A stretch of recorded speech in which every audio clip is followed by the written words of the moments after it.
Léon Gontran Damas, pour beaucoup, est l'une des figures emblématiques de la négritude avec Aimé Césaire et Léopold Sédar Senghor. Mais ici, on pénètre dans son univers car cet homme, poète, écrivain, politicien, est inclassable.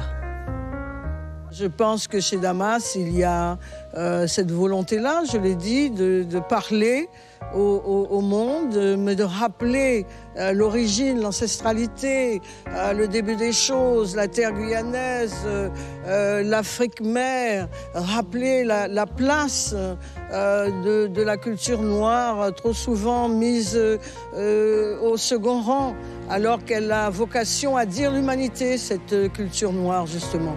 L'Afrique est parole d'humanité, est le berceau d'humanité. Enfin, ça a l'air d'être complètement,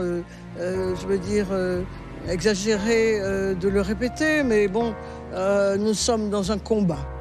Cette exposition retrace les 40 ans de la SALD, une association créée à sa mort pour que son œuvre se perpétue dans le temps et surtout pour comprendre quelles traces indélébiles il a laissées dans l'histoire des Amériques noires. Car Damas suivra de très près le problème racial aux États-Unis au temps de la ségrégation. Il devient dans les années 70 professeur à l'université Howard à Washington, D.C.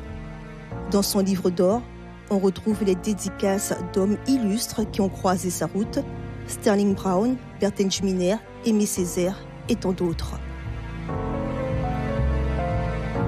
Pour nous, la culture, bien évidemment, est affaire d'humanité et d'ouverture. Mais on n'accède pas à l'international en négligeant ce que l'on est. Et c'est ce que nous voulons rappeler par l'intermédiaire de Léon Damas.